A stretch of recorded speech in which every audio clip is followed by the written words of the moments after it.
Buenos días.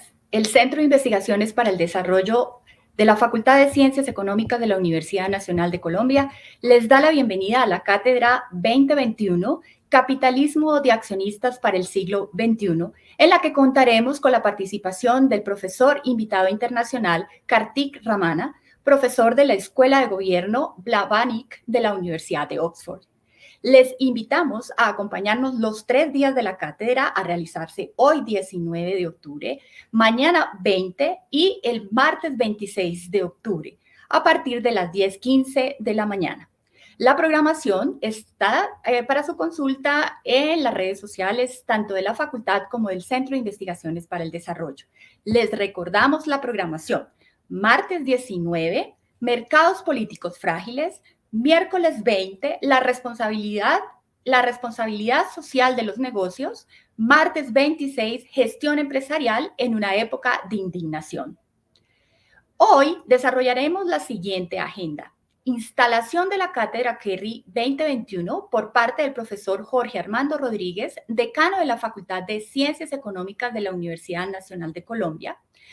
Presentación del invitado por parte del moderador de la conferencia, profesor Jorge Iván Bula, director del Centro de Investigaciones para el Desarrollo SID de la Facultad de Ciencias Económicas. Conferencia, primera sesión, mercados políticos frágiles, por nuestro invitado internacional, profesor Karthik Ramanna. Comentarios, profesor Jair Duque, de la Facultad de Ciencias Económicas de la Universidad Nacional de Colombia. Por último, tendremos una sesión de preguntas por parte de nuestros participantes a través de las redes sociales. Sean todos bienvenidos a la primera sesión de la Cátedra Currier 2021 y bienvenidos y un saludo muy grande para todos. Damos la palabra al profesor Jorge Armando Rodríguez, decano de la Facultad de Ciencias Económicas de la Universidad Nacional de Colombia. Muchas gracias. Gracias, Mabel. Buenos días para todos y todas.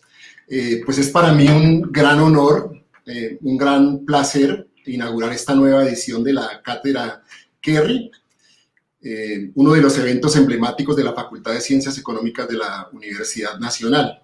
Quería aprovechar la ocasión especialmente para referirme a los más jóvenes, un poco de contexto de quién es Currier, qué relación tuvo con nuestra facultad y algo también sobre la historia de la cátedra. Pues Locking Currier, un economista de origen canadiense, fue muy importante en el equipo económico, el equipo de asesores económicos del presidente Franklin Delano Roosevelt, y es una figura central de esta política que conocemos como el Nuevo Trato, esta política que se instauró en los Estados Unidos para lidiar con las consecuencias de la Gran Depresión de los años 30. Dicen sus biógrafos que él vino por primera vez a Colombia en el año 1949, encabezando una misión del Banco Mundial, y luego hizo sucesivos viajes a Colombia y en una de esas ocasiones terminó vinculándose a la Universidad Nacional de Colombia a mediados de los años 60.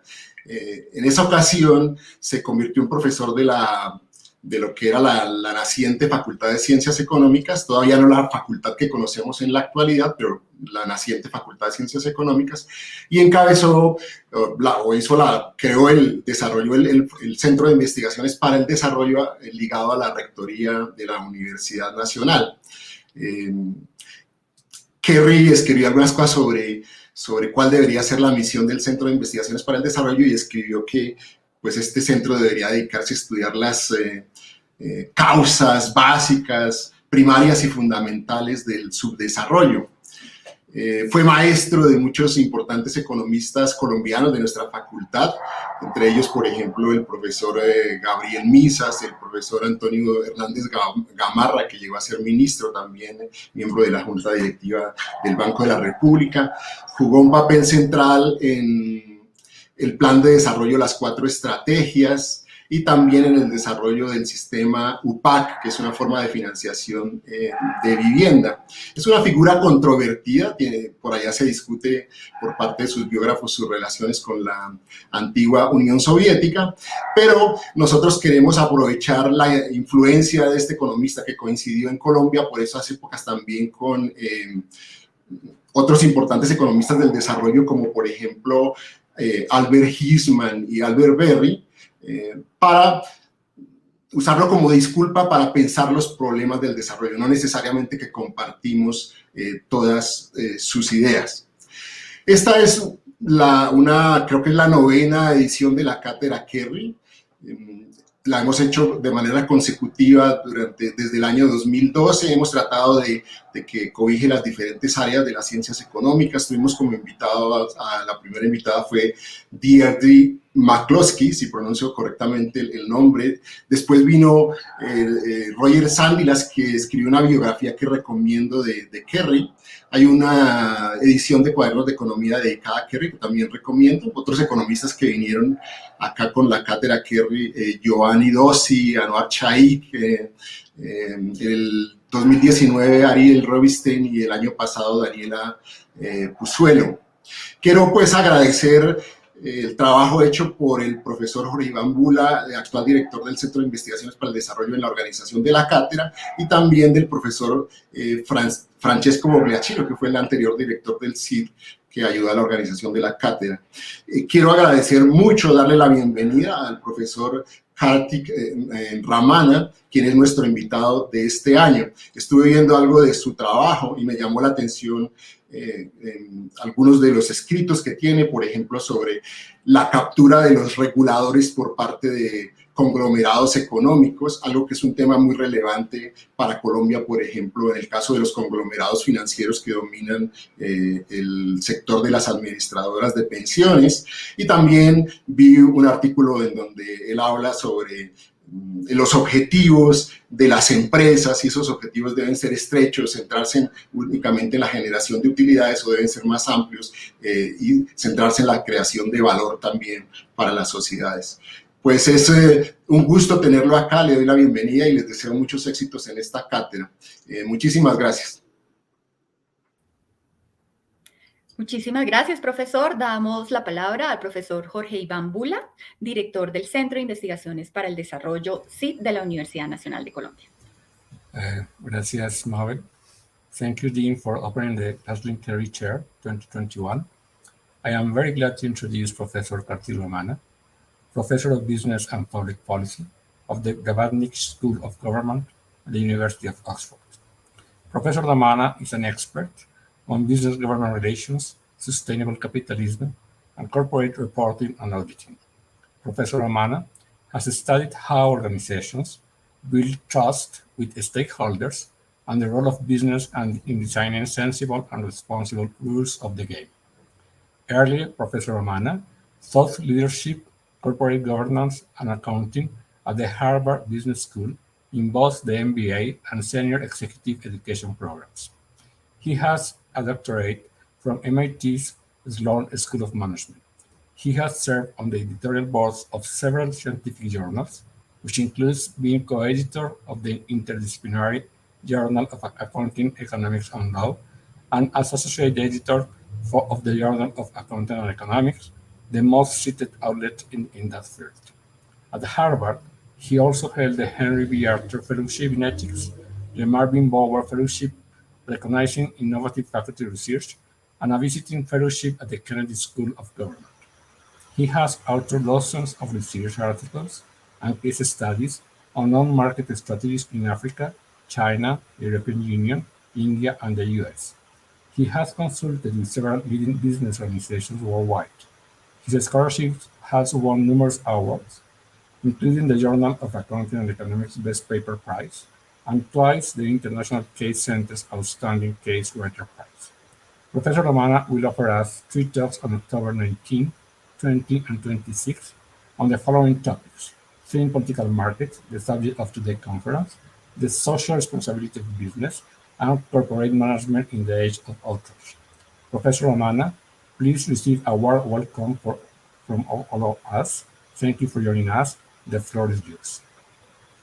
Thank you so much for having me, and I hope you can hear me clearly. I'm joining you from my office in Oxford, and just outside my office, a bunch of teenagers have gathered to do some skateboarding. So if you hear skateboarding in the background, that's what it is. I do have some slides that I believe I don't know if you can already see the slides. And if you can, Jorge, if you can just let me know. Otherwise, if we can play. They are just showing the slides. Just a minute, please. Great. So what I'm going to do while we set the slides up is just give you a sense of the overview, since I have this really luxury of speaking with you for over 3 days. I thought we'll be able to take the time to take this fairly complicated topic around shareholder capitalism in the 21st century and unpack it into 3 different sessions. The first session, which is today, will be fairly data heavy, hence the need for slides, because what I intend to do is, and there we go, that we have the first slide up. What I intend to do is share some of the underlying data with you, and use that as a basis to start a conversation around perhaps some underlying hypotheses for what might or might not work in addressing the broader question. Tomorrow, when we talk about the social responsibility of business, what we'll really focus on is interpreting some of the evidence that will be presented today with my own perspective on whether shareholder capitalism is fit for purpose, given all the evidence that we see both for and against it, some of which will be presented today. And then next week, when we talk about the capitalism in the age of outrage, and in particular the role of managers in this, what I'll do is present you some emerging research based on a course I'm teaching here at Oxford this term, which is called Managing in the Age of Outrage, which really draws on a wide range of disciplinary fields, everything from economics, of course, to political science, to law, to looking at advances in behavioral science, but also looking at works from literature. And so in my course, I teach a little bit of Shakespeare. I teach a little bit of theoretical physics. So it's a very broad-ranging course as we try to address this question of how do managers respond to all of the existential questions that capitalism face. So that will be the sense of the next 3 sessions we are able to do together. My hope is very much that this will be as interactive as possible. I would have very much liked to be there in person, but I will save time at the end of each of these sessions for some Q&A so that we're able to engage and interact on the ideas. And as I said, today's session will probably look most like mainstream economics work, in that I'll be presenting a lot of data and graphs, some of which, of course, is not mine, but research by others that I think is very helpful.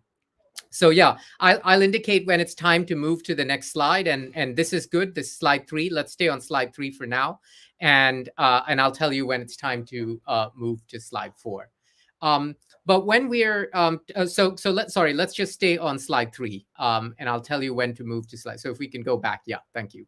So when we're talking about this question of the declining legitimacy of shareholder capitalism, I would like to present some data to you around 3 particular hypotheses. And the first hypothesis is that capitalism is losing steam, shareholder capitalism is losing steam in the eyes of many around the world because those individuals are feeling increasingly unhopeful about their own futures, not just their own economic futures, but also their political futures, about their life expectancy, and so forth. So declining hopefulness is the first hypothesis. The second hypothesis that we'll consider today is the hypothesis around elite capture and the perception amongst many, rightly or wrongly, that somehow the market capitalist system, the global capitalist system, is rigged. It's rigged in a way that the rich get richer and the poor somehow don't make it past where they started. And this very much ties into the topic, the title for today's session, which is Thin Political Markets. on which I wrote a book a few years ago. And the third hypothesis we'll consider today is around changing ideological narratives. And I'm particularly interested in the rise of political extremism across the world as a counterbalance to sort of the centrist political spectrum that's effectively dictated how most democracies govern themselves since the end of World War II. So those will be the three hypotheses we'll think about. And when we start with the first hypothesis around declining hopefulness about the future, I want to first point us to the work of Angus Deaton and Anne Case, who've been doing some really creative work since, well, I guess about 2015, on the rising rates of morbidity in rich countries, and in particular in the United States. And in 2015, which I think was the year that Angus Deaton won the Nobel Prize in economics, of course, he won the prize for work he had done in the 70s and 80s. He published a really powerful article with his wife, Anne Case, which looked at effectively a missing 500,000 Americans.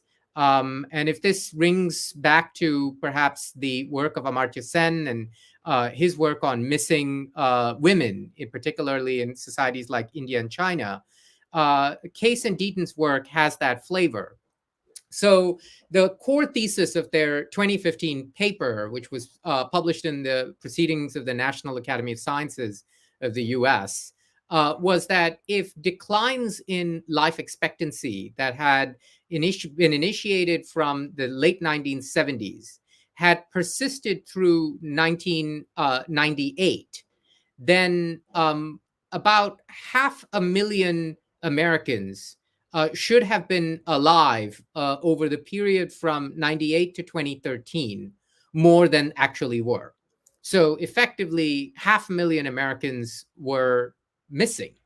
And even if the rates of morbidity had not declined at the same rate at which they had over the prior 20-year period from 78 to 1998, if they had at least remained stable or constant over that period from 1998 to about 2015, I think their data stopped in 2013, but that 15-year period, even if it had remained stable, then at least 100,000 Americans were missing.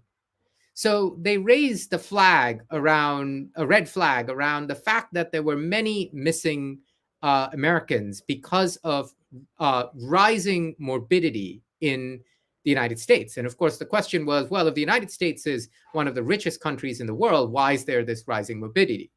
And then if we can go to the next slide, slide 4, this year in 2021, Case and Deaton presented a new paper in the Proceedings of the National Academy of Sciences that basically says, well, and here it is, the paper can be summarized in this one graph.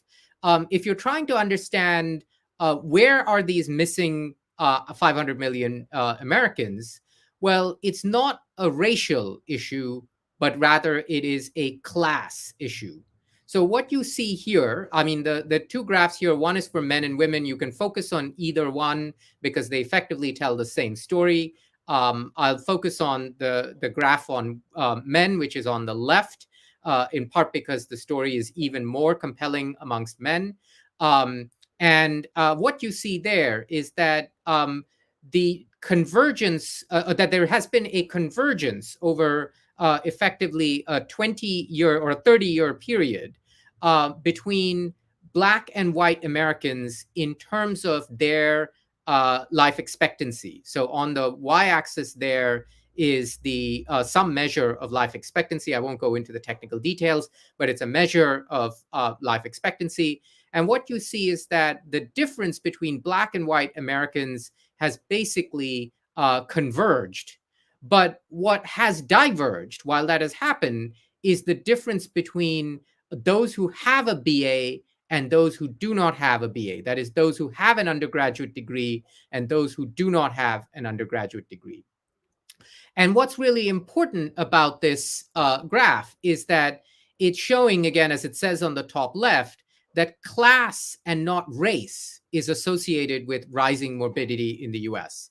If you happen to be a highly educated Black American, then your life expectancy has increased over 30 years and is converging with that of highly educated white Americans. If you happen to be a Black American without an undergraduate degree, without a BA degree or higher, then your life expectancy has started actually to decline over the last 5 years. And importantly, if you are a white American without a undergraduate degree, your life expectancy has also started to decline over the last 5 years. So, and there's a similar story told amongst women as well. So this is a really powerful exemplar of the story that people are decliningly or decreasingly hopeful about their future, and particularly people who don't have advanced degrees, which in the case of America is about 2/3 of the population. So about 2/3 of Americans don't have advanced degrees. And so the case for them isn't looking so great, according to this data. Now, if we can go to the next slide, this is based on some of my own research. And this is perhaps a different way to cut at the issue that the Case and Deaton paper is looking at. And this is from some work I did back in 2016 and 2017 and was published, I think, in 2018. What we are looking at here is effectively the wage returns to human capital in the United States from 1980 and 2017. So roughly, a period about 40 years separated from each other. What you have on the x-axis in this graph is the percentile of human capital distribution in the US working population as sorted by their cognitive skills. That is to say, the cognitive skills required of that occupation. Now, that might seem like a very loaded way of organizing the data, but what we use is effectively the data from the US Labor Department itself, which classifies all of the census occupations into the degree of cognitive intensity required in that occupation. So you will see that on the left side of that graph, you have jobs like maids and cleaners, which the US Labor Department says is not very cognitively demanding. And as you get towards the middle of the graph, you have jobs like receptionists. And as you get to the right of the graph, you have jobs like chief executives. And then when you get to the furthest end of the graph, around the 100th percentile, you get jobs like aeronautical engineers, so basically rocket scientists. And so what we're looking at on the x-axis is the percentile of human capital distribution in the US working population. And you'll notice that the last 5 percentiles I've just spread out a little so that you get a little more clarity on what's going on in the last 5 percentiles. So that scale on the x-axis is not entirely linear. And that is looking at the cognitive intensity of those occupations.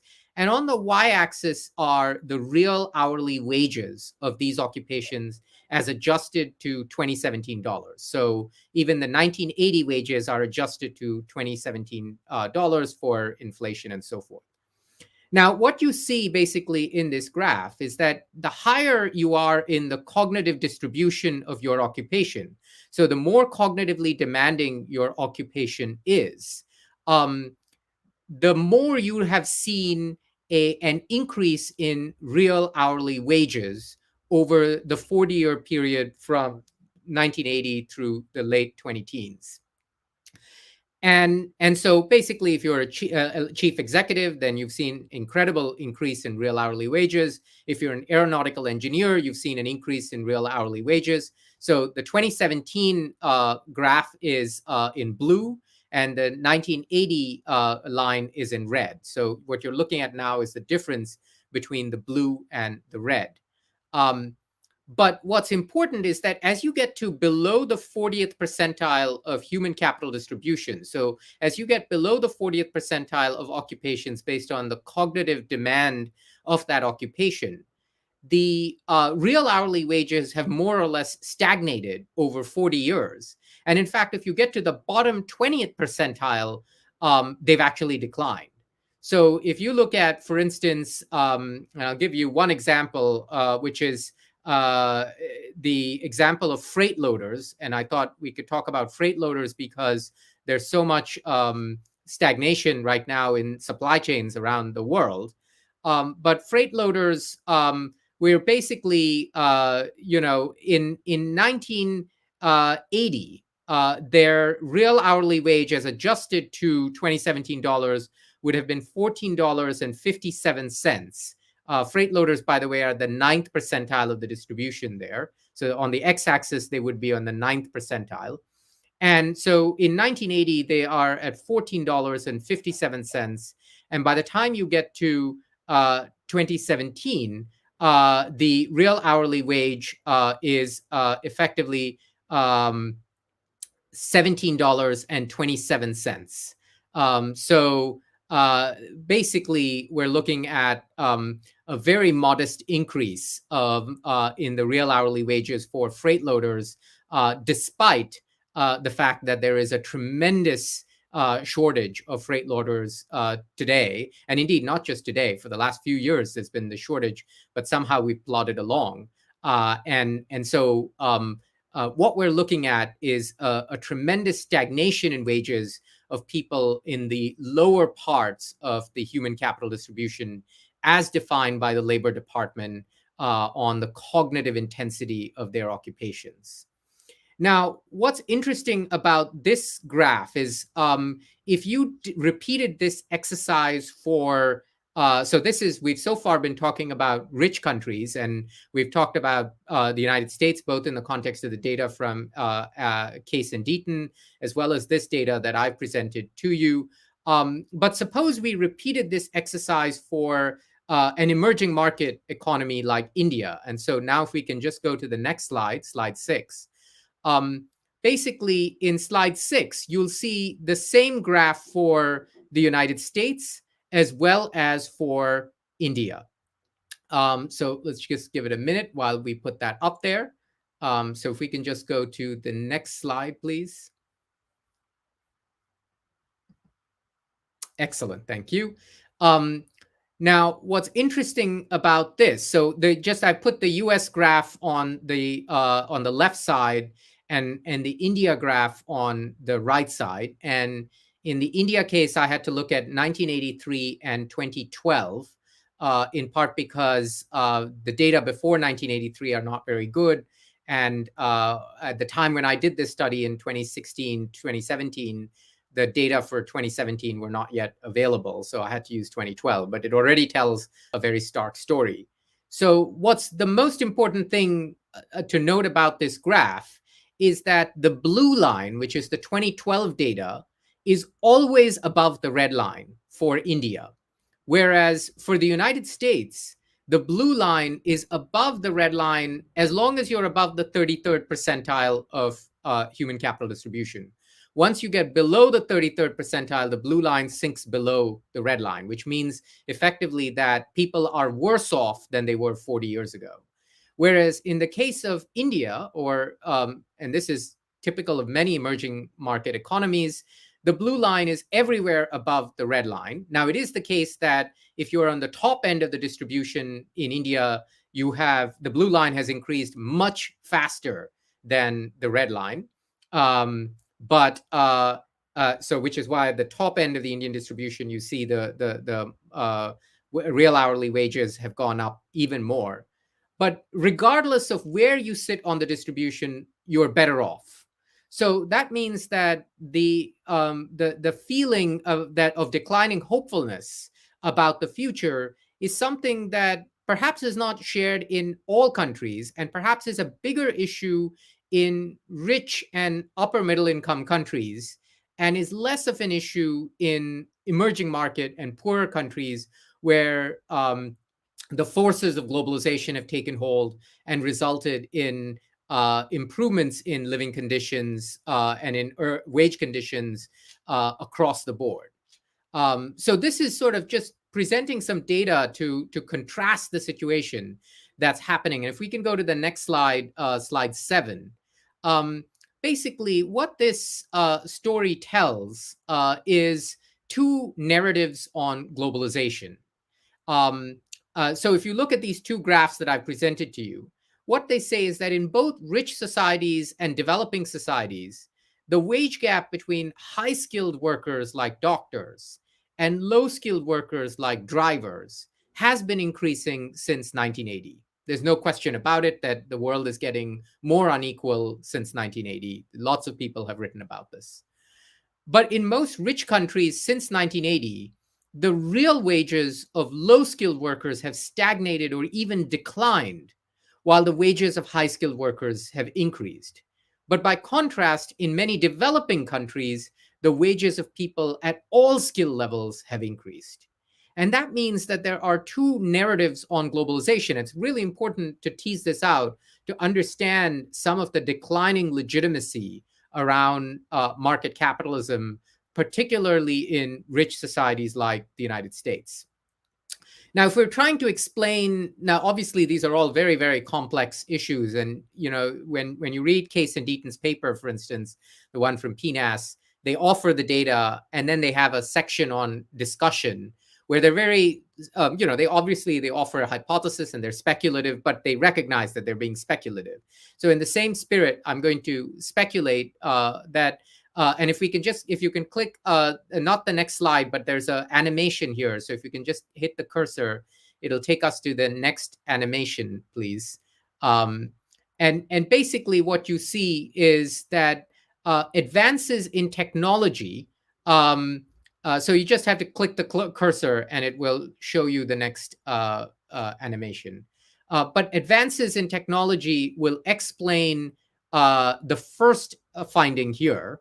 But advances in globalization explain the second finding here. So if we can just get someone to just click the slide. Sorry, we tried to share the slides from my computer, but for some reason it wasn't working. Yes, there we go. Thank you. Excellent. So advances in technology roughly explain point number 1. Advances in globalization roughly explain point number 2. But importantly, the advances, and if we can just click it one more time, the advances in technology are accelerated by globalization. This is to say that technological advances, as many economists have said, are not in any way sort of exogenous to public policy, are not exogenous to globalization. And so advances in technology are accelerated by globalization. So I think if we could just get someone to click that, there we go. Fabulous. So that just makes the point that I did. Tomorrow, I promise we will find a way for me to control the slides so that we don't have this issue. But now if we can go to the next slide, please. Thank you. Excellent. So what this slide is doing is basically showing how advances in technology have really driven that first finding that has caused, in some sense, the increasing the increasing divergence between high-skilled and low-skilled workers. So this is based on some data that my colleague Karl Frey here at the University of Oxford produced, I think about 5 or 8 years ago now, probably. He wrote a paper that somewhat provocatively said about half of all jobs in the economy would be lost to computerization in the next decade or so. So in the period from about 2015 to 2025. And when we took the jobs that Karl Frey and his co-authors identified, it was Michael Osborne and Karl Frey. When we look at the jobs that they identify, and we plot them on our x-axis, this is the x-axis based on the Labor Department's cognitive intensity of skills. So it's the same x-axis I've been using in the previous graphs. You see that the vast majority of the Frey occupations, the Frey and Osborne occupations, are below the 50th percentile. So what that is telling you is basically that, as I said earlier, advances in technology are what are driving the decreasing returns to low cognitive or below median cognitively intensive occupations, whereas occupations on the top end of the skill distribution are less likely to be affected by technological advances. In fact, the nature of technological advances are such that it drives up demand for those occupations, and which is why you're seeing the increasing wages on that end of the distribution. If we can now go to the next slide, I'll give you some more evidence on, there we go, yeah, on the point that this is actually not a problem that will stop at low-skilled workers. So what you want to focus on first here is the red bar. So again, the x-axis is something that you are very familiar with already. This is the percentile of cognitive skill distributions as laid out in the Labor Department's work. And on the y-axis is basically the employment in the US working population. And what you've got in the red bars is basically based on some data that Lori Kletzler in a 2002 paper identified as the jobs most vulnerable to offshoring in 1980. And most of these tended to be manufacturing jobs. Actually, can we not go back? Can we go back to that slide? Yes, thank you. And so I'm still working on this slide. I'll tell you when to go to the next slide. But what you see here on the red bar is basically the jobs that are effectively vulnerable to outsourcing that tend to be in the manufacturing sector in 1980. And these are jobs, as you see, the majority of these jobs are below the 50th percentile of the distribution. But the story of globalization is not one that's static. So when you had the first wave of outsourcing of manufacturing jobs in the United States and other Western societies, then what it did was increase the wage premium for service jobs that effectively supported that offshoring. So for instance, call center jobs, et cetera. But the increased wage premium for call centers in the United States resulted in an increase in innovation, for instance, the communication revolution, that allowed for the offshoring of those service jobs as well. So what you see on the green chart here is some data by Alan Blinder from a 2006 paper that looks at service jobs that are vulnerable to offshoring in basically in the period around 2006. And what's interesting about the Blinder data, if you plot the Blinder data on the Labor Department's percentile of cognitive skill distributions, it's no longer sitting in the left part of the distribution. It's sitting squarely in the middle part of the distribution. So this offshoring that started as sort of a manufacturing phenomenon in the 1980s, and it was something that affected wages at the lower part of the distribution, has now started effectively moving to the middle part of the skill distribution in the United States.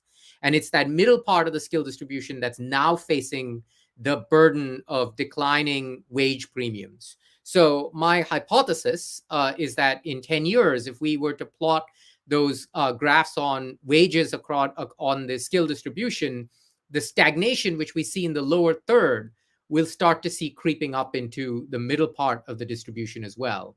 And this really sort of reconciles with the Case and Deaton finding around, declining hopefulness amongst effectively 2/3 of Americans, in part because of rising morbidity in their conditions.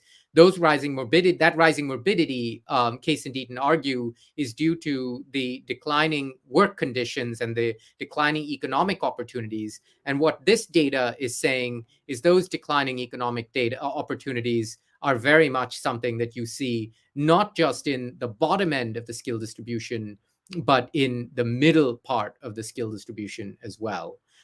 So effectively, you can think about it as sort of the cancer of wage stagnation that started in the lower part of the skill distribution in the 1980s has spread to the middle part of the skill distribution by the time we get to around 2005, middle 2000s. And the concern is, how far will it spread? And of course, what does it do to the legitimacy of capitalism and indeed of democracy more widely, which is something we'll talk about in 3 days. But before we go that, let's just take a step back and consider the implications of all this data that I've presented before you. And I appreciate that this is a really sort of data-heavy presentation thus far. But like I said, today the focus is very much on the data. And as we get to tomorrow and next week, it'll be more about conceptual ideas and less about data. But if we can go to the next slide, what this does is put in perspective some of the changing narratives we see in the political sphere around the term globalization. Up until probably the financial crisis around 2008, 2009, globalization was generally seen as a good word certainly in the United States. And I remember in 2004, when John Kerry was running against George Bush for president, Kerry argued for some restrictions on offshoring of jobs, and the pushback from the Republicans and from Bush, and indeed from many centrists in America, including many economists, left-leaning economists, was that no, globalization is a good thing. And in fact, we shouldn't be restricting globalization. And globalization, is generally understood as integrating local market economies into a worldwide free market economy. The conventional wisdom, I'd say up to 2008, 2009 around globalization was that it would result in consumers benefiting from low prices, in new collaborations that would drive further innovation across countries, across cultures, and that the world becoming a smaller, safer place. As all countries embraced market capitalism, they wouldn't go to war with each other because they were also tied up in supply chains with each other. That was the great conventional wisdom up to the financial crisis. By the time you get to the election of Donald Trump in 2016, the conventional wisdom has completely changed. And I'd say globalization went from being a good word to a bad word across the political spectrum. Now it doesn't matter whether you're a Republican or a Democrat in the United States. You don't use the word globalization because it's sort of like, political suicide if you're running for Congress to say you're pro-globalization. Globalization suddenly, instead of saying consumers benefit from low prices, it means local jobs are drying up. It means companies have become larger and more powerful. It means that local identities are being threatened by immigrants. So all of the things that were seen as positives as recently as 15 years ago are now, the same empirical data is seen as a negative. And there's a shifting landscape, in part, I would argue, due to that wage stagnation, which started in the lower third and then crept up into the middle third of the distribution of cognitive skills. Now, the title of this topic is this session is Thin Political Markets. And if we can go to the next slide, let me bring in the concept of thin political markets into all of this data. So just next slide, please. The basic point is that all of these changes we've seen in public policy, whether they were changes in policy that increased economic incentives for globalization, whether they were policies that incentivized automation and the robotization of supply chains and so forth, these are not exogenous. These are endogenous policy choices that were effectively made by groups of experts working within certain ideological spheres. And that one of the dominant ideological spheres, of course, of the last, certainly for post-war period, was that market capitalism was a good thing. And so, a lot of the public policy was around increasing the scope of market capitalism across the world, decreasing barriers to free markets. And why do I call these thin political markets? I call them thin political markets because just like you see in this table, there are chairs only on one side of the table. On the other side of the table, there are no chairs. basically a lot of these decisions were made in rooms where either metaphorically or literally everybody was sitting on one side of the table.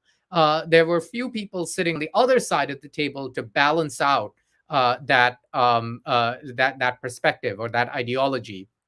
And so I've written a whole book around thin political markets, and I've talked in particular about how the rules in accounting regulation in the United States, but indeed across the world, including the accounting rules that are used in Colombia, are produced by these in these thin political markets by groups of experts, usually no more than 5 to 50 people across the world, sitting down in rooms, all basically having very similar worldviews, all having the same sense of how the world works, and designing not necessarily because they have some malicious intent to screw the working people or anything like that, but simply because they thought that this was the right thing to do. In some cases, of course, they did have malicious intent, but in many cases, they thought this was simply the right thing to do, that globalization was a good thing, that free markets were a good thing.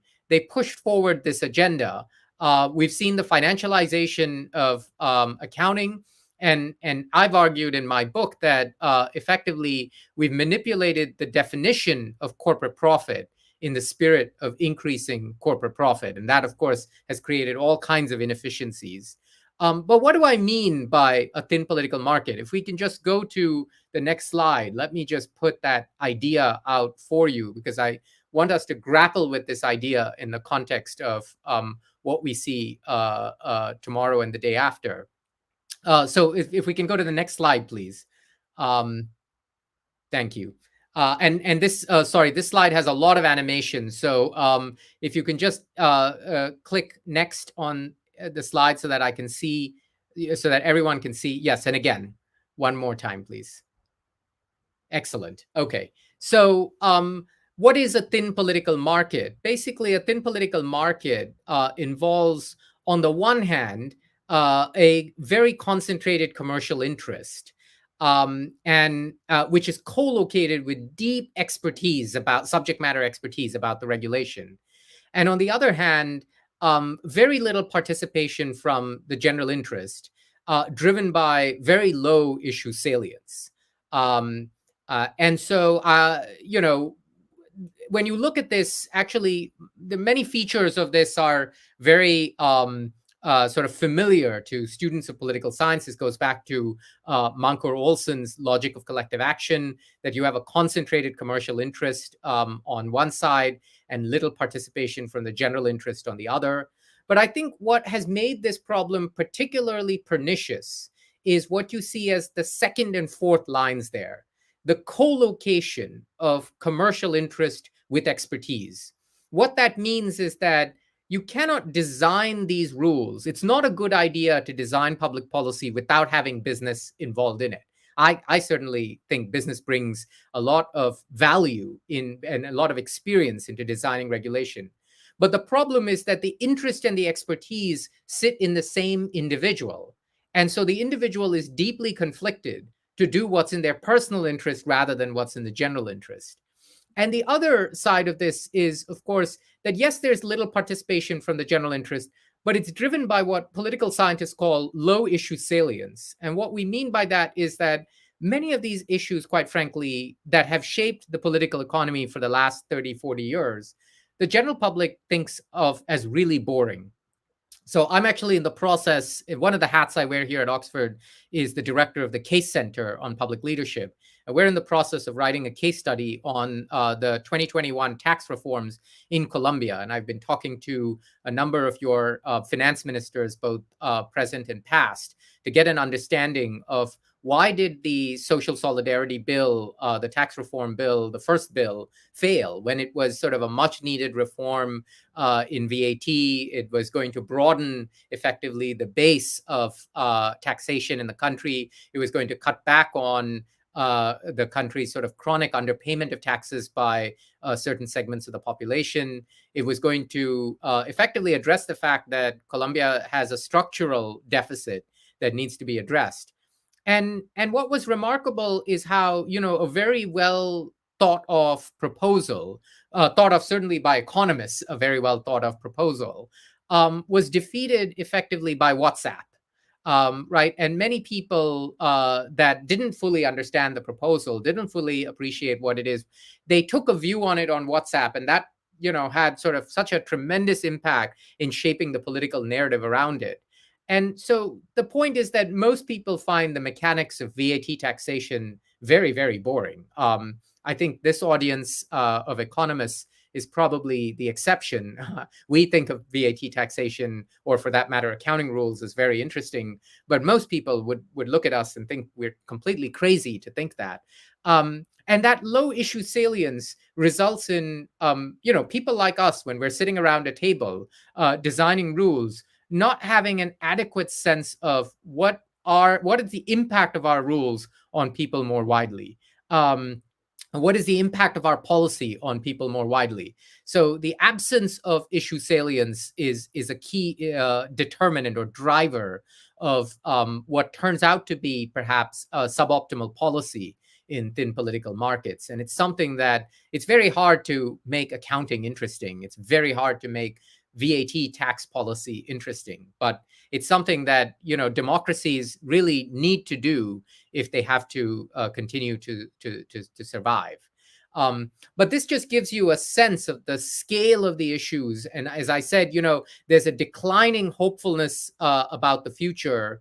But that declining hopefulness is not something that comes exogenously. You can see it in the economic data. You can see why there is the declining hopefulness because of the wage stagnation.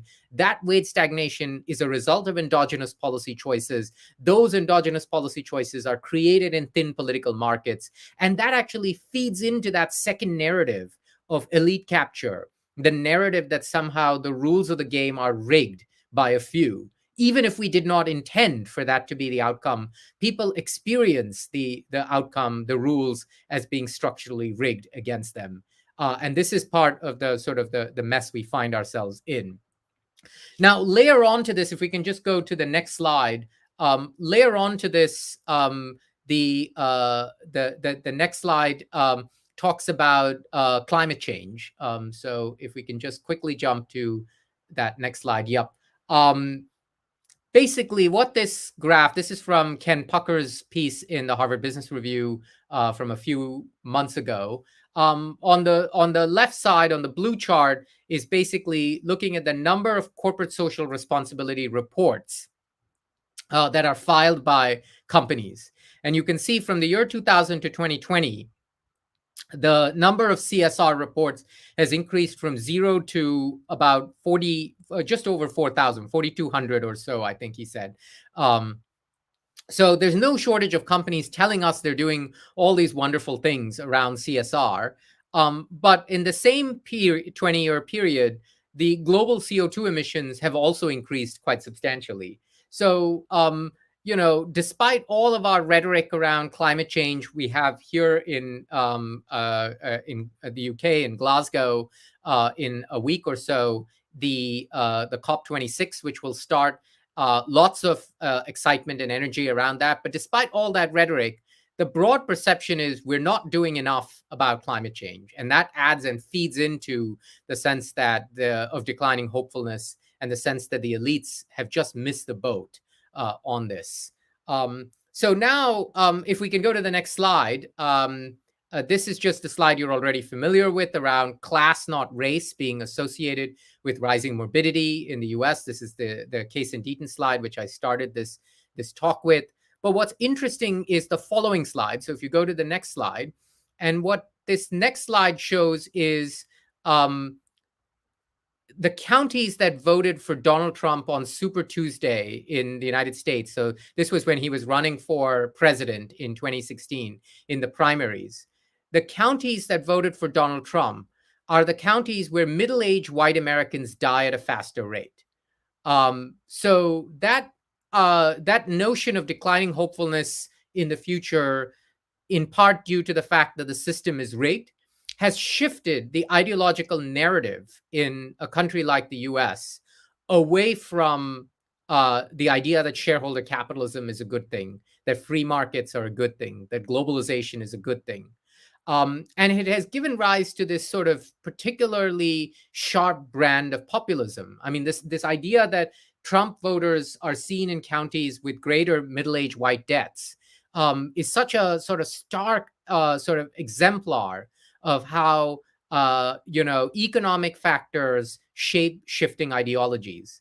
Now, what I've done, of course, is present data from the US. I've presented how the narrative is slightly different, or not slightly, but somewhat different in emerging market societies by providing you the case of India. So certainly India is a country where when you walk the streets, you see a lot more optimism about the future than you do in, say, the United States.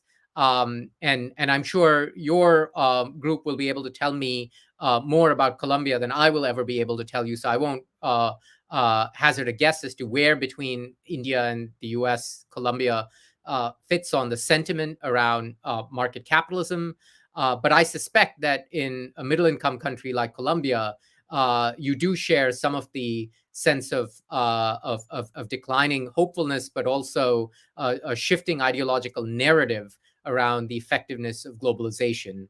And that's something that it's worth us considering and discussing over the course of our next 3 sessions. But in the interest of time, what I'm going to do is stop here and turn it over to my moderator or our discussant, Professor Duque, to take over, and then I'm happy to take any questions.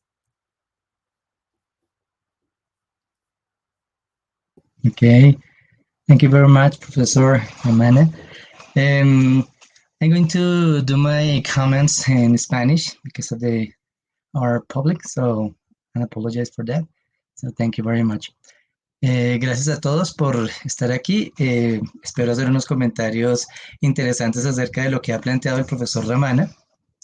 Tengo como varias anotaciones, más que comentarios, preguntas y cuestiones que surgen de la presentación del profesor Ramanna. Lo primero relativo a las cifras de cómo ha cambiado el salario y cómo ha cambiado la relatividad de ese salario frente al conocimiento. Siempre ha habido una gran, digámoslo así, controversia frente a si a estudiar paga o no paga. Esa es una primera cosa que me parece interesante de ver. Originalmente, y ha habido una discusión siempre sobre debemos tecnificar más la educación para que haya más cargos técnicos, pero las cifras que usted nos muestra nos pueden ilustrar el hecho de que entonces para aquel que quiere obtener mejores salarios debe tener mejor formación, cosa contraria a lo que es el argot popular aquí en Colombia. Sería interesante retomar eso. Por otro lado, lo del cambio de la cultura es algo que me parece muy, muy importante, que es como el baluarte que nos va a llevar a tener mejor sociedad y un cambio realmente en nuestras sociedades latinoamericanas en específico. Me llama la atención porque cuando nos cuenta un poco de cómo ha habido cambios culturales, lo veo ahora en los jóvenes con las recientes protestas que hubo previo a la pandemia en Colombia, donde los jóvenes se tomaron un poco el país en Colombia en términos de exigir cambios fundamentales en la manera como se hacían las cosas en Colombia. Eso me llamó la atención. También, ya en términos concretos, frente a su exposición, me parece muy interesante la clarificación sobre estos mercados políticos frágiles y diferenciarlos del problema clásico de la movilidad social o el problema clásico de cómo la sociedad toma en cuenta o no a la regulación como un factor fundamental. Eso me parece muy interesante. Usted hacía en su exposición, anunciaba 2 elementos importantes que clarificaban la diferencia entre los mercados políticos frágiles y la versión de acción colectiva clásica. El primero era el hecho del interés y cómo las diferencias en los intereses comerciales específicamente de los grupos que están generando la regulación es un factor importante para evitar esa fragilidad de los mercados políticos. Yo diría que ese es el más confuso porque puede confundirse fácilmente con lo que es la acción colectiva clásica en términos de la regulación y de cómo la sociedad genera que o ayuda a que las regulaciones estén muy bien controladas en términos de su ejecución. Sin embargo, en la segunda parte me parece que es mucho más fácil diferenciarlo, que es donde diríamos en general esos mercados políticos ocurren cuando hay áreas de poca relevancia.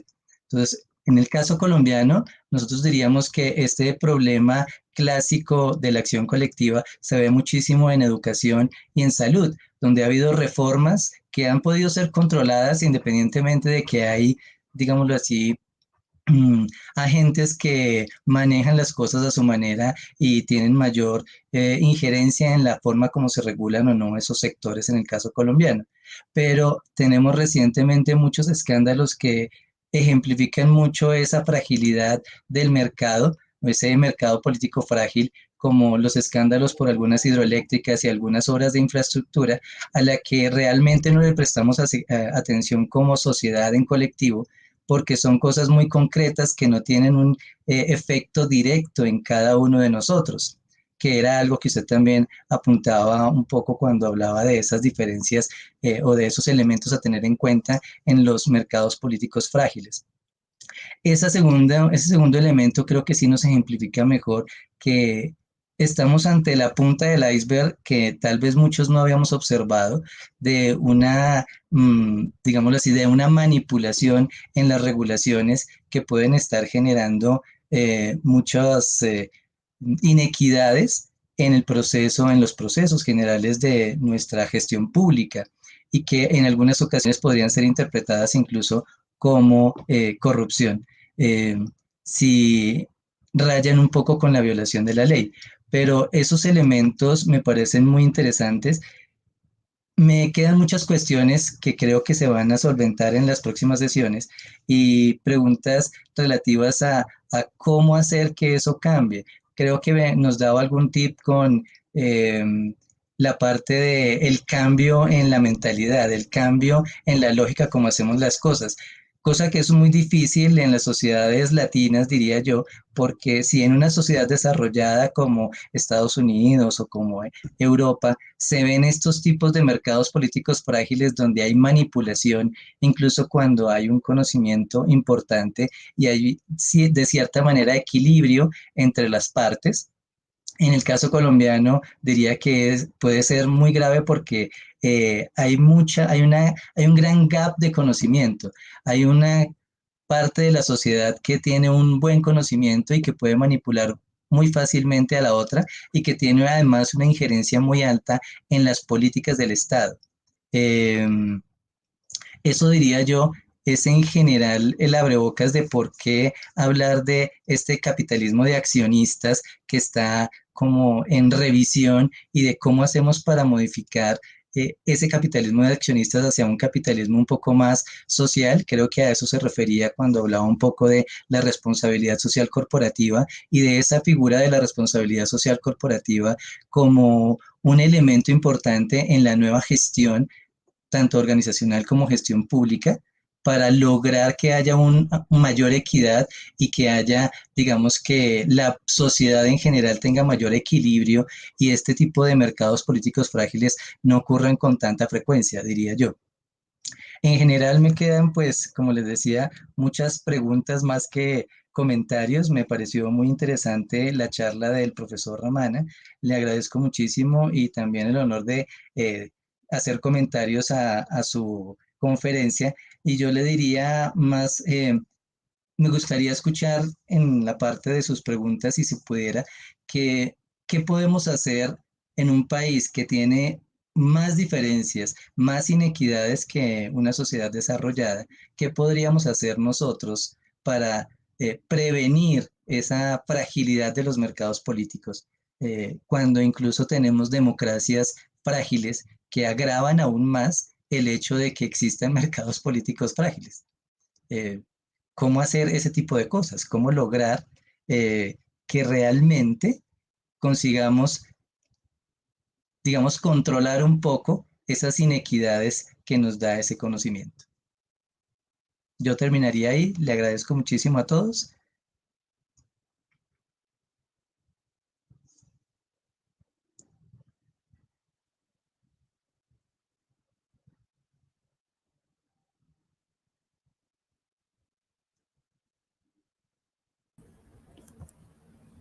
Thank you, Professor Duque.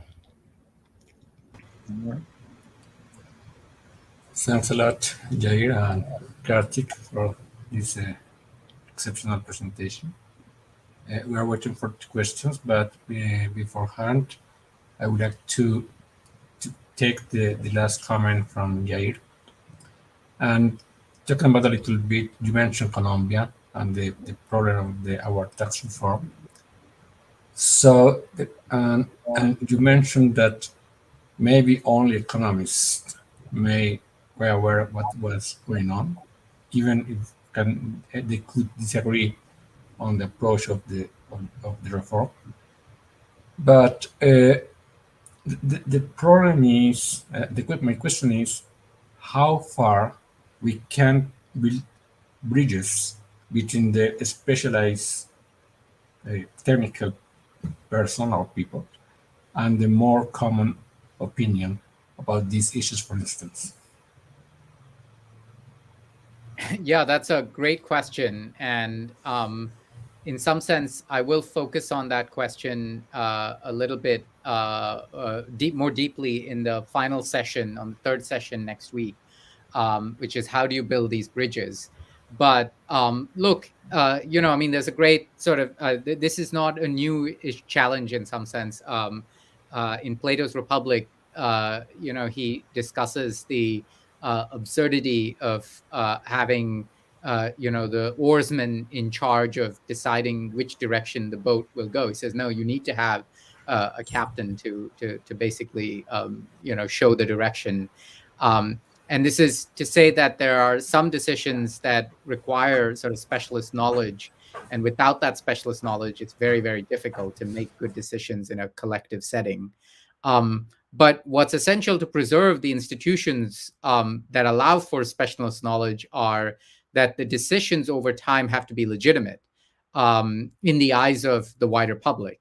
And it's not that every decision has to be right, because of course there's an element of judgment involved. And when there's judgment involved, some decisions will be right and some will be wrong.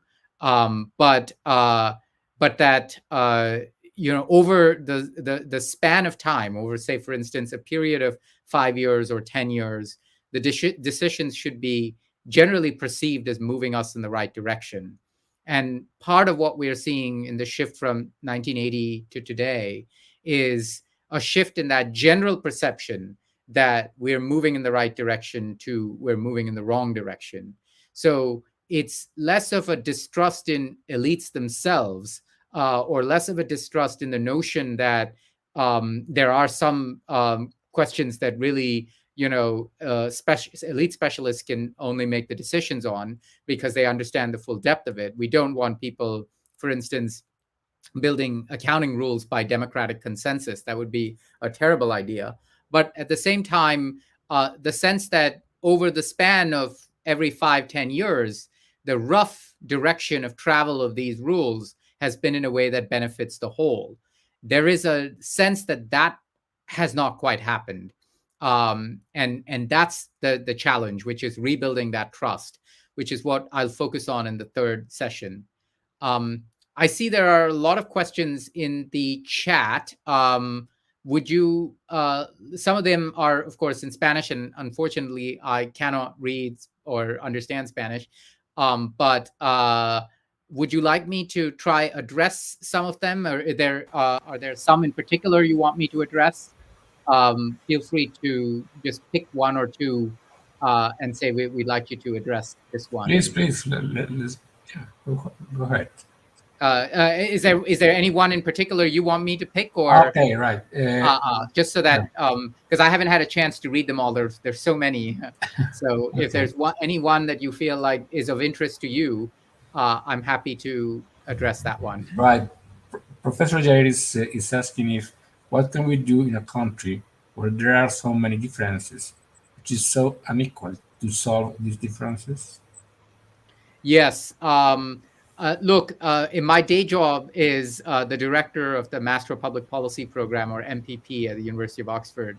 And every year we bring together 140 leaders from 70 different jurisdictions who have vast differences, even amongst them, in how they view the world. And building and sustaining a culture where you can get things done when you have so many differences is no easy feat. I think from our perspective, in that particular case, I'm sort of the moderator of the discussion. I view my role as being sort of a neutral interlocutor. I view my role as being a neutral facilitator and allowing people to express their voices. Um, and I think that part of the challenge with sort of democratic populism today is people don't feel like their voices are heard enough. And at the end of the day, if we can create more opportunities for people to have their voices heard, and then for them to experience policy as roughly moving in the right direction. I mean, if you look at a country like Colombia, there's no question, objectively speaking, that Colombia needs tax reform, and it urgently needs tax reform. It needs to widen its tax base. It needs to decrease the exceptions it has in, VAT for high income, VAT exemptions for high income consumers. It needs to broaden its income tax base. Very few people are contributing to income tax. So all of these are sort of, pretty sort of sensible decisions to make if you're looking at the long run economic competitiveness of a country like Colombia, and you're looking at its rising fiscal debt and so forth. But for people to make the sacrifices that are necessary to sort of pay higher taxes and so forth, they need to feel like in the general trend of the country is of policy in the country is in a way that improves their lives. And right now people don't feel that. I think people feel, but you know Colombia better than me, but I would say across the world, people feel that governments haven't done right by them as much as they would have liked. And so asking people to make further sacrifices in this moment is very, very difficult because that trust has been broken. So the first step is not to reform the tax system, because that would be political suicide for anyone that tries to do it. But the first step is to rebuild trust. And we say in teaching management and leadership that if you want to build trust with someone, the most important thing is to listen, not to talk. So when the politicians challenge the scenario, confront the scenario, the most important thing is for them to appear as if they're listening, and that's actually a very hard thing for many politicians to do. Okay, I've got another question here. It says, in a general opinion, classic collective action could be confused with thin political markets. How can ordinary people control thin political markets? I think this comes back to, again, the nature of the issues being determined in thin political markets, whether it's actuarial rules, whether it's bank governance standards, whether it's rules on VAT exemptions, whether it's rules on things like even nuclear power plant safety. You don't necessarily want the general public to be vocalizing on those issues. You don't want, for instance, nuclear power plant safety standards being determined by a vote of the general public. That seems like a terrible idea. But people need to trust the institutions to do right by them. And this is a very hard challenge, which is, how do you get, for instance, the media to play a scrutinizing role in thin political markets when articles about the nature of actuarial standards or the nature of accounting standards, etc., they don't get a lot of clicks. They're not the sort of thing that get tweeted. They're not the sort of thing that blows up on WhatsApp, etc. So there's a challenge for the media as well in this situation. There is a challenge, of course, for politicians too, because when politicians try to do the right thing and talk about these issues, the voters don't necessarily, it doesn't animate them. So my sense is that it's going to really come down to people in positions of power, people in positions of influence, that have the ability to shape outcomes, doing the right thing when no one is looking. Now, that might seem really utopian. That might seem really out of sort of our sense of experience with how elites have behaved over the last 40 years. But if you think about it, no civilization in history has succeeded for any noteworthy period of time if there weren't a community of elites that did the right thing when nobody was looking, when nobody was watching. And unless we can restore that, there's nothing we'll be able to do. I got another question here which says, how do you dignify jobs that have been undervalued? This is a really powerful question. And you know, I mean, in some sense, we're seeing this problem right here in the United Kingdom right now, where there is a chronic shortage of truck drivers. And you know, the shelves in many shops are empty. There was long lines at the gas stations, at the petrol stations, because you know, the delivery trucks aren't providing the supplies that are needed in the supply chain. Now you say, well, you know, why are people not taking up these jobs? The wages, you know, are increasing for truck drivers. I think they said a truck driver can make up to £60,000 a year, which is a very good wage by any standard. And yet many people don't want to do those jobs because, you know, they have lost their sense of dignity in society. Now, for better or worse, in market capitalist societies, the dignity of labor is tied into the wage premium. So as the wages increase, for instance, for jobs like freight operators or truck drivers, over the course of, if these wages are sustained at high levels for you know, considerable period of time, say 5-10 years, then the dignity of those jobs will change. But unless we can get wages to a place that reflect the underlying demand in the economy for those jobs, it's going to be really hard. But quite frankly, there are some jobs that will just become obviated. So for instance, when you look at those charts around jobs that were, you know, on the high end of the skill distribution or on the low end of the skill distribution that commanded, you know, wage premiums, and that disappeared, these would be jobs like, say, typists, or jobs like on the low or middle end of the skill distribution, a job like a typist. We don't need typists today like we did, you know, 30, 40 years ago. And so I don't think it's good public policy to preserve the dignity of labor of typists if the demand for typists has disappeared. We want to reskill people into new jobs. So I think it's a very delicate balance here.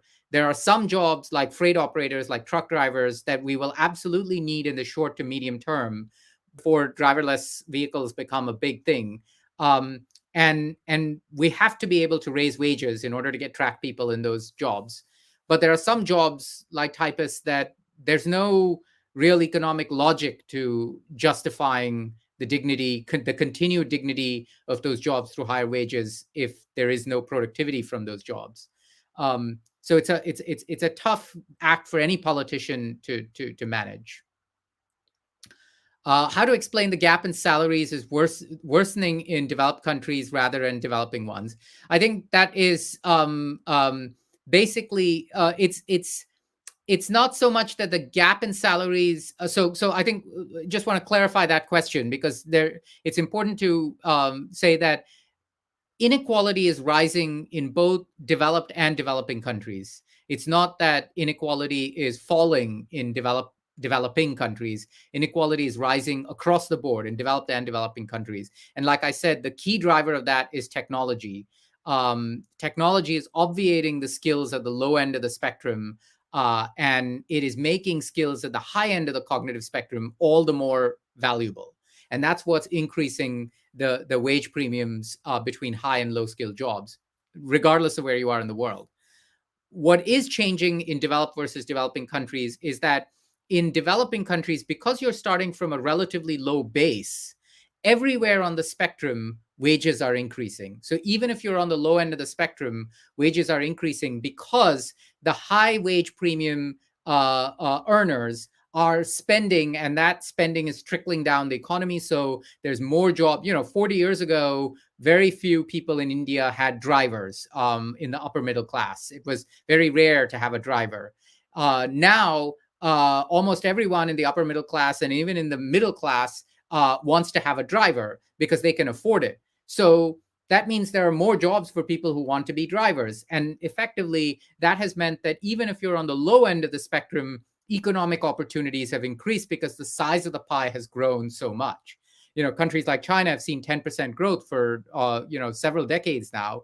India, maybe less so, 6-7% growth, but still quite impressive for, 20 years. Whereas in countries like the US, the pie hasn't grown large enough or fast enough to allow for effectively opportunities to trickle down. And also technological obviation of low-skilled jobs has meant that, actually the opposite has happened.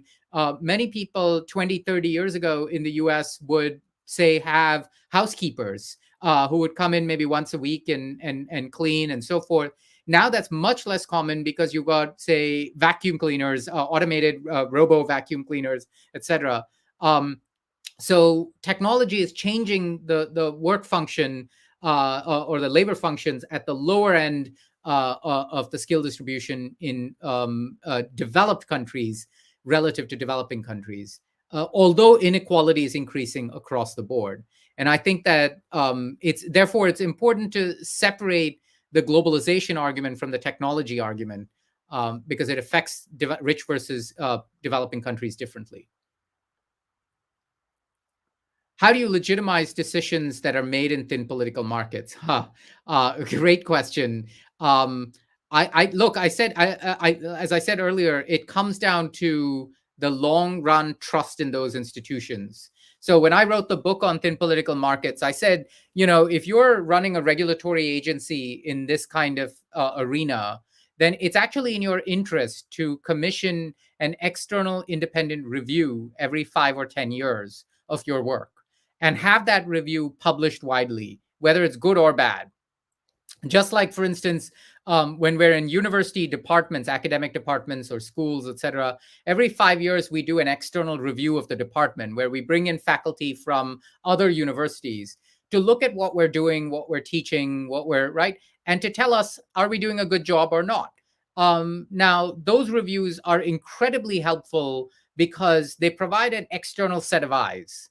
I'm not aware, I'm happy to be corrected, but I'm not aware of any major regulatory agency that commissions this kind of, say, 5 or 10-year review on a periodic basis that does a sort of proper external evaluation of their performance. That review then needs to be widely publicized. The problem is that, even if there are non-executive directors in these agencies, they're chosen by the insiders. They're chosen because they don't particularly say things that are controversial. In fact, they want, quote unquote, a safe pair of hands when you want non-executives to sit on boards.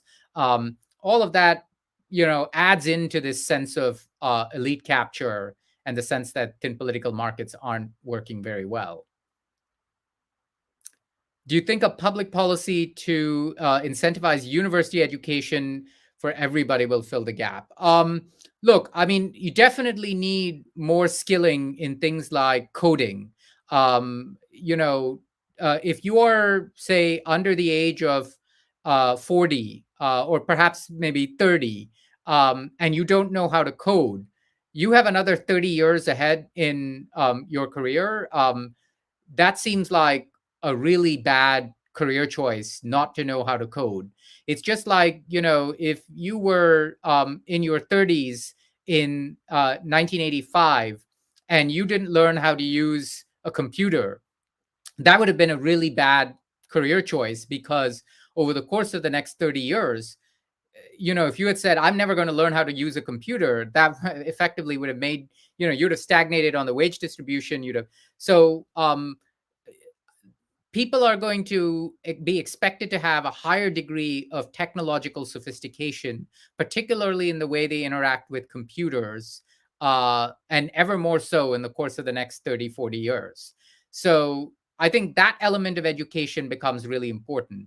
It's different to say, you want coding camps in high school and so forth, to say everybody needs a university education. That's a big leap.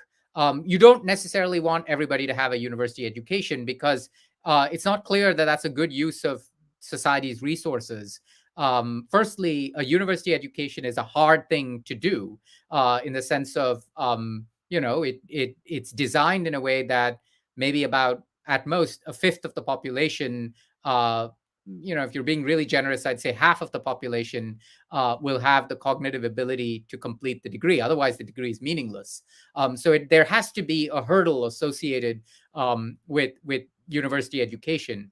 But that doesn't mean that you can't have basic skill-based education for all. And the nature of skills are really different. I mean, if you lived pre-industrial revolution, you needed to know how to make candles. You needed to know how to ride a horse. If you didn't know how to ride a horse, you would be severely limited in your economic opportunities. If you lived in the computing age, the first computing age, you needed to know how to use a computer. If you're going to live in the age of artificial intelligence, you have to be upskilled on those technologies. And I think that's the main point, that we need increasing skill-based education to focus or mitigate technological obviation. But it's not clear that that kind of skill-based education should happen in universities. Universities have a special role. Actually, one of my favorite quotes on the role of universities came from Drew Faust, who used to be the president of Harvard back when I taught there.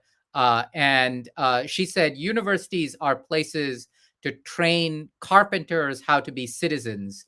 They are not places to train citizens how to be carpenters. So they play a special role in society, and it's not necessarily upskilling on the basic level. Thank you so much, Karthik, for this such a nice talk today. We hope to meet you to meet Jerry tomorrow. So have a good night for you, a good afternoon for everyone here. Buenas tardes, muchas gracias a todos por habernos acompañado. Los vemos mañana a la misma hora con el profesor Karthik Ramanna. Muchas gracias. Feliz tarde. Thank you so much. Thanks a lot.